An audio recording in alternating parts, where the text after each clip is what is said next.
কারীমের মধ্যে খুব সুন্দর করে বললেন ওয়াল্লাযীনা হুম লিআমানাতিহিম ওয়া আহদিহিম রাউন ওয়াল্লাযীনা হুম আলা সালাওয়াতিহিম ইউহাফিজুন উলাইকা হুমুল ওয়ারিসুন আল্লাযীনা ইয়ারিসুনাল ফিরদাউসা হুম ফিহা খালিদুন। এই আমানতদারদের জন্য আল্লাহ তাআলা কি জাতের জান্নাতি সুগানের বয়ান শোনাচ্ছেন, আল্লাহর আশাদিনের মেসেজ আল্লাহ তাআলা বুঝাচ্ছেন। যাদের কাছে আমানতের গুণ থাকবে আল্লাহ তাআলা তাদেরকে জান্নাতের ওয়ারিস বানাবেন। সুবহানাল্লাহ। কি জান্নাত সুন্দরের, যে জান্নাতের মধ্যে খালিদিনা ফিহা, দুনিয়ার সমস্ত ব্যয়বহুল জিনিসের একটা স্থায়িত্ব আছে, কিন্তু ওখানে আল্লাহ চিরকাল রাখবেন।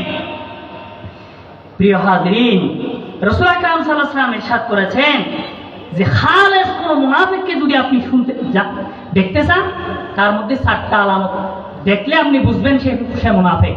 এক নম্বর কি ইজা উতুমিনা হানা, আমানত রেখে খেয়ানত করবে। 2 নম্বর কথা বলবে, মিথ্যা বলবে। এটা ইজা হাদাসা কাযাবা, কথা বলবে, মিথ্যা বলবে। ওয়া ইজা হাদা গাদারা। 3 নম্বরে আপনার ওয়াদা ভঙ্গ করবে। 4 নম্বরে ওয়াইদা খাসামা ফাজারা, ঝগড়া বাসলে আপনার কি করবে, গালিগালাজ করবে। এমন এমন কিছু লোক আছে, এগুলো বংশীয় তাসির, যে কথায় কথায় গালিগালাজ করে। আপনার এমনি দুষ্টামি করে কথা বলছে, সেখানেও গালিগালাজ করে। নাউযুবিল্লাহ, কবিরা গুনাহ, ফাসিকি। রাসূল বলছেন যারা গালিগালাজ দেয় ফাসিক, এগুলো ফাসিকি আমল। এই জন্য এগুলো থেকে আমাদের বিরত রাখতে হবে। আল্লাহ যেন আমাদেরকে হেফাজত করে। প্রিয় হাজিরিন, অসংখ্য আমানত, সে আমানত শুধু ওমর রাদিয়াল্লাহর একটা দৃষ্টান্ত আপনাদেরকে দিচ্ছি। ইসলামের দ্বিতীয় খলিফা ওমর রাদিয়াল্লাহু তাআলা, ওমর ফারুক রাদিয়াল্লাহু তাআলা কেমন আমানতদার ছিলেন। ইমাম গাজ্জালি আল ইহয়া উলুমুদ্দিন কিতাবের 3য় খণ্ড 52 পৃষ্ঠার মধ্যে তিনি দলিল এনেছেন, জিহাদের ময়দানে একজন কাফের যখন কয়েকজন কাফের যখন ওমরের কাছে ধরা পড়ল, ধরার পরে ওমর রাদিয়াল্লাহু মেজাজি মানুষ ছিলেন, গরম ছিলেন, ফুরিয়াস, অত্যন্ত গরম মেজাজি মানুষ ছিলেন। তিনি তার সিনার উপর উঠে গেলেন, তাকে করে হত্যা করে ফেলবেন। কুনতু কাতিলুহু লিল্লাহ ফালাম্মা তাফাতা ফি ওয়াজহি, তার সিনার উপরে যখন উঠলেন তখন ওমর রাদিয়াল্লাহর চোখের সাথে ওই কাফেরের চোখ যখন সামনাসামনি হলো, তাফাতা ফি ওয়াজহি, ওমর রাদিয়াল্লাহর চেহারার মধ্যে থুতু নিক্ষেপ করে দিলেন, থুতু মারলেন। গাদিবতু লিনাফসি, তিনি অত্যন্ত রাগান্বিত হয়ে গেলেন। ফাহাসিতু আন উকতুলাহু লিগাদাবি ফাতারাকতুহু লিল্লাহ, আমি তোমাকে জিজ্ঞেস করলো, তুমি এখন আমাকে ছেড়ে দিয়েছো কেন? তুমি তো আমাকে হত্যা করার জন্য উঠেছো, আপনি এখন আমাকে কেন ছেড়ে দিয়েছেন? বললেন ফাহাসিতু আন উকতুলাহু, আমি তোমাকে প্রথমে হত্যা করতে চেয়েছিলাম, আল্লাহর জিহাদের ময়দানে ছিলাম আমি, সেজন্য আমি জিহাদের রাস্তায় তোমাকে কাফের হিসেবে হত্যা করার জন্য দাঁড়িয়েছি। আর তুমি যখন আমাকে থুতু দিয়েছো, আমার ব্যক্তিগত রাগ এসে গেছে। এই মুহূর্তে যদি আমি তোমাকে মেরে ফেলি, তো হত্যা করি, আল্লাহর আদালতে আমার নিজের স্মৃতি রাগ চরিতার্থ করার জন্য তোমাকে হত্যা করেছি। হাসরের ময়দানে আমাকে দাঁড়াতে হবে, এই জন্য আমি তোমাকে ছেড়ে দিয়েছি। সুবহানাল্লাহ। ওমরের এই প্রাধান্যতা দেখে বিভিন্ন মুহাদ্দিস মুফাসসির বিভিন্ন বর্ণনা দিয়েছেন। কেউ বলেছেন 1500, 300, 200, 250, 50, অসংখ্য, অধিকাংশ জমহুর উলামায়ে কেরাম বলছেন অসংখ্য লোক ওমর রাদিয়াল্লাহর এই আমানতদারিতার এই গুণ দেখে ইসলামের সুশীতল ছায়াতলে আশ্রয় গ্রহণ করেছেন। আর কয়েক মিনিট আমার আলোচনা শেষে। প্রিয় হাজিরিন, শুধু তাই নয়, অসংখ্য আমানত রয়েছেন।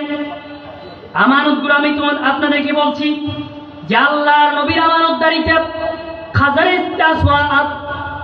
আসওয়াদ স্থাপনের সময় আল্লাহর নবীকে তামাম দুনিয়ার কাফেররা পর্যন্ত বিশ্বস্ত মনে করেছেন। কাফেররা বলছেন আপনি হাজারে আসওয়াদ স্থাপন করবেন। নবীর এই বিশ্বস্ততা দেখে মুগ্ধ হয়ে গিয়েছিলেন। এরপরে রাসূল করিম সাল্লাল্লাহু আলাইহি ওয়াসাল্লামের সাহাবীগণ আম্মা জান খাদিজা রাদিয়াল্লাহু তাআলা আনহা, তিনি রাসূলকে বিবাহ করেছেন একটা উসিলা, সেটা হচ্ছে রাসূল সাল্লাল্লাহু আলাইহি ওয়াসাল্লাম আম্মা জান খাদিজার ব্যবসা পরিচালনা করতেন। এত সুন্দর আমানতদারিতা দেখে সাসার মাধ্যমে প্রস্তাব দিলেন যে আমি আপনার ভাতিজাকে স্বামী হিসাবে গ্রহণ করতে চাই। সুবহানাল্লাহ, কি মানের নবী আমরা পেয়েছি। প্রিয় হাজরিন, রাসূলের শানে আশিকরা বলছেন, কলবে মে সুজে নেহি, রূহে মে হেসানো নেহি, খুঁজবে পায়েগাম, খুঁজবে পায়েগামে, কলবে মে সুজে নেহি, রূহে মে হেসানো নেহি। রাসূলের শানে লিখতেছেন যে শায়েররা, दिन के सूरज जो प्रवी रहे हैं हम लोगों की सामनी, रोज महशर क्या जवाब है हम लोगों की सामनी। রসুলের জন্য সাহাবায়ে পাগল করা হয়েছে। রসুল, আপনি জিহাদে যান না, আপনি যদি শাহাদাত বরণ করেন আমরা আপনাকে পাবো।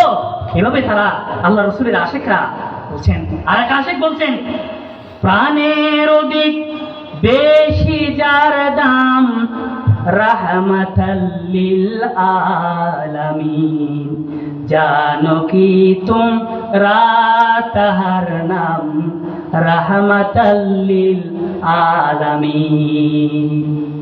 এই জন্য রসুলের এই আমানতদারিতা একটা সমুদ্র। আমার আলোচনা শেষের দিকে এরপর আরো কয়েকটি আমানত আপনাদেরকে শুধু আমি রিডিংটা পড়ে শুনে দিচ্ছি। এই যে নামাজ, আল্লাহর সাথে বান্দার আমানতগুলো, সালাত, নামাজ, সিয়াম, রোজা, যাকাত, হজ, কোরআন বড় আমানত।